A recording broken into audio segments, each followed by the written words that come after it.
The Buick 3800 V6 is often described with one word: bulletproof. For decades, it was the engine that just wouldn't quit. Millions of cars, from family sedans to muscle-bound coupes, relied on it.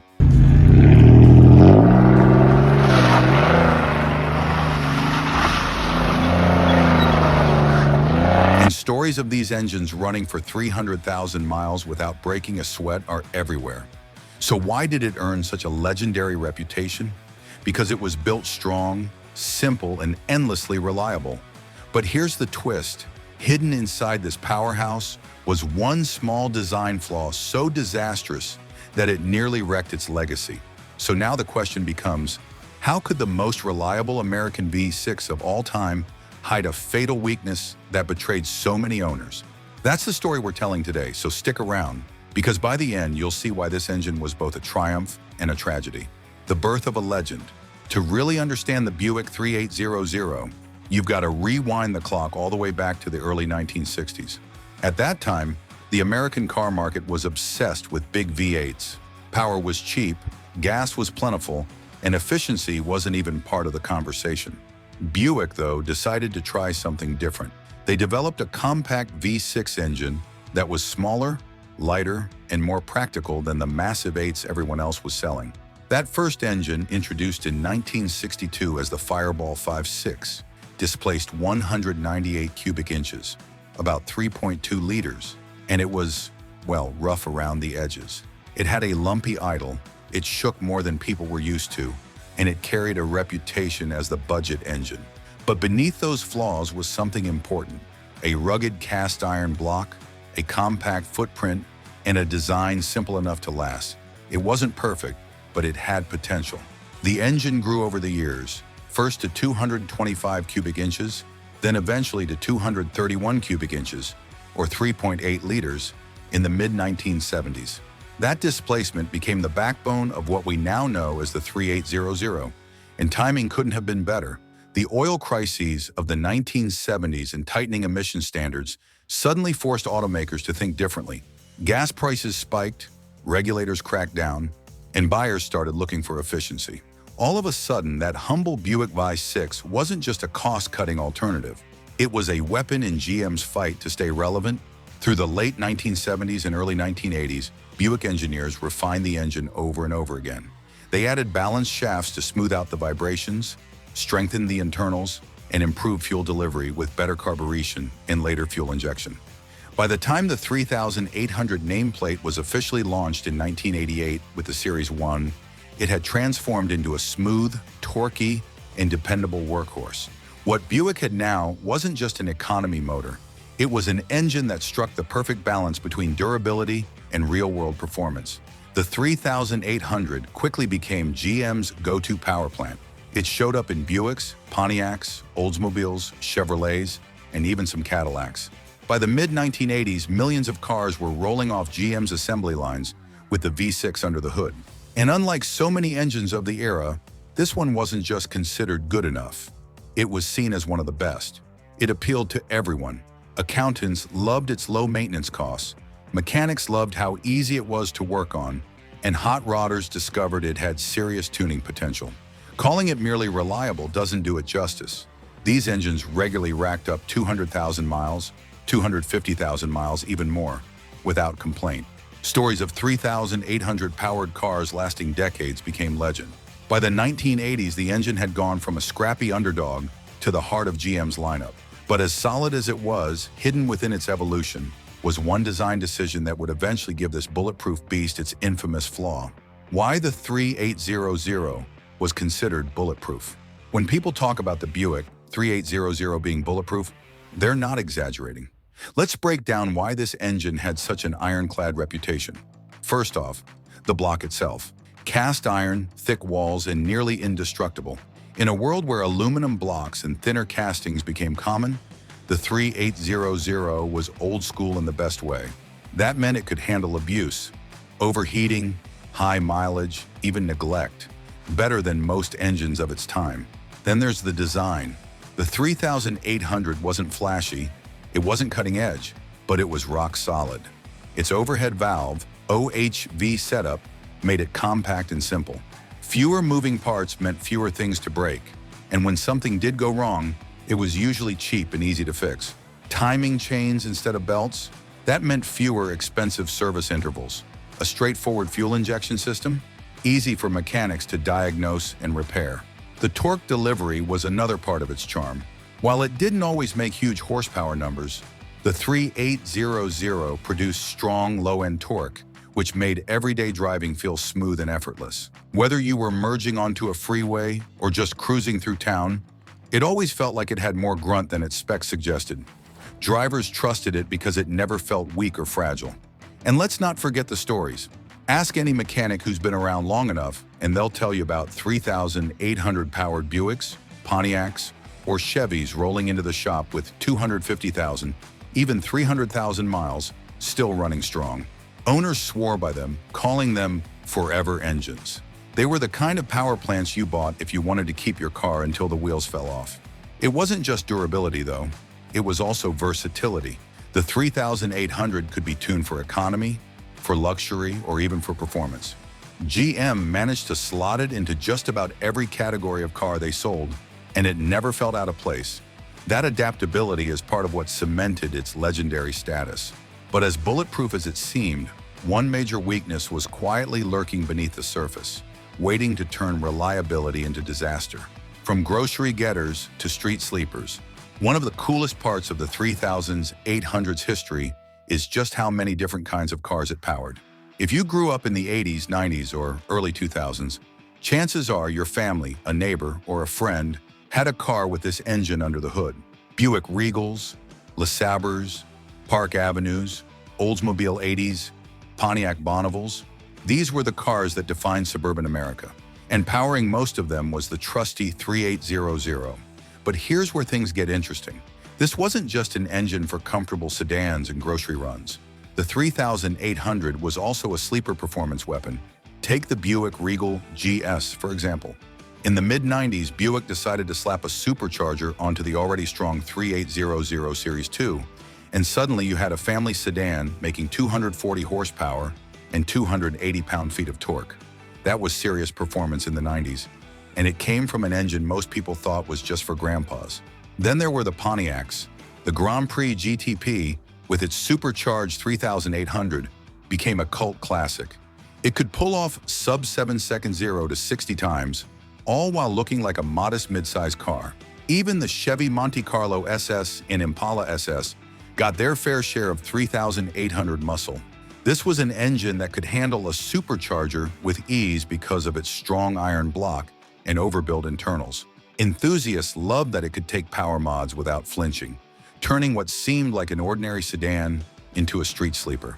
The variety didn't stop there. The 3800 even showed up in the Chevrolet Camaro and Pontiac Firebird as the base engine option. Sure, most people went for the V8s, but those who ended up with the V6s were still getting one of the most dependable engines GM ever made.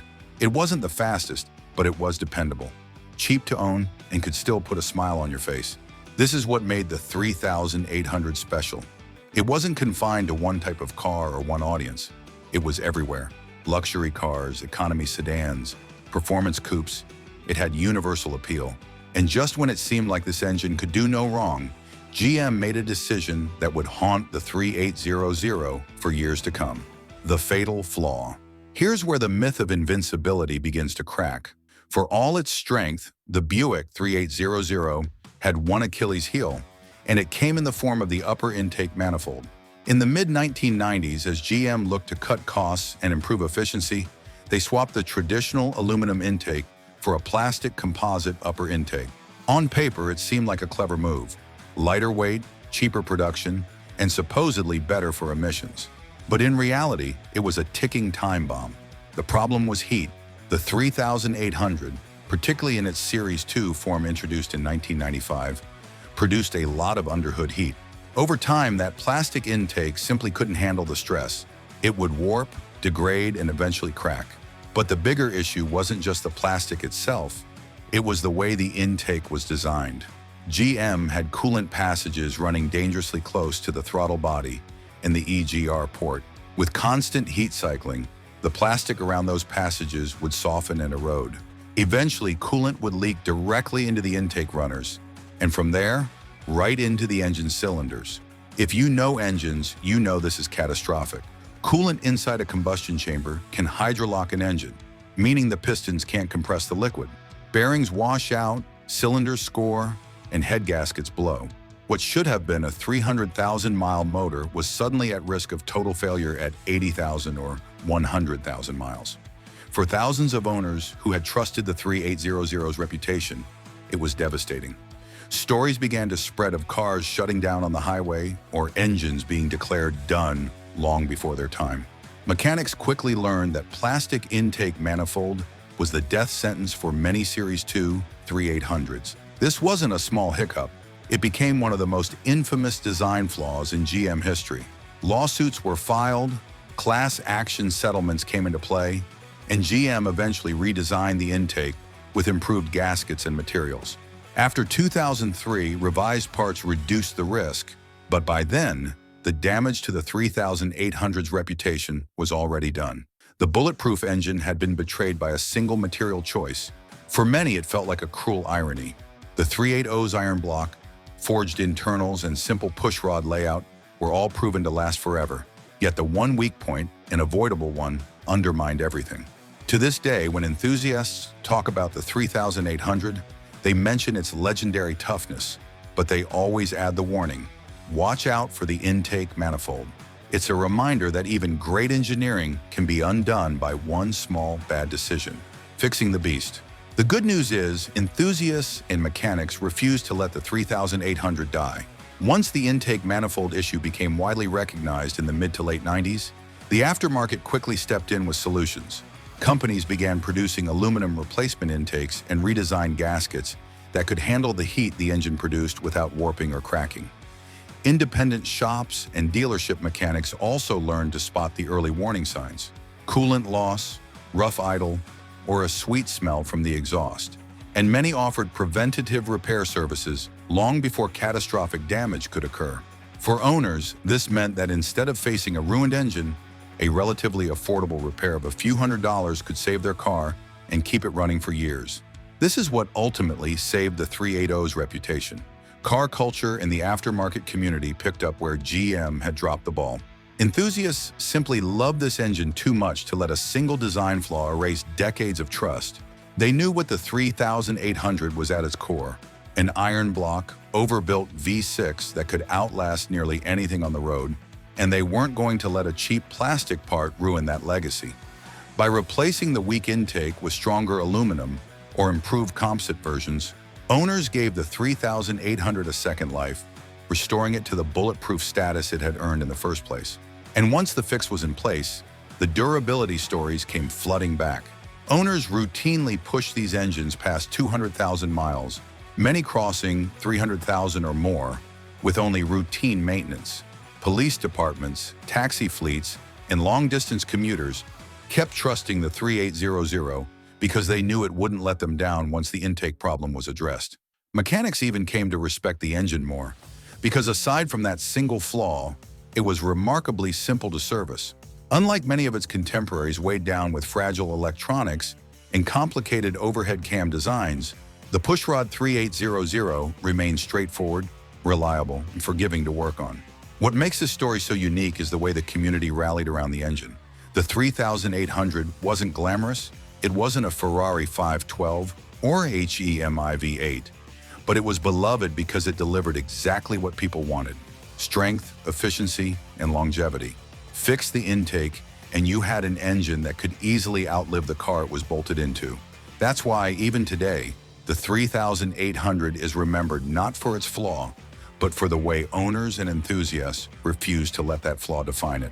The supercharged era, when the 3800 became a sleeper legend.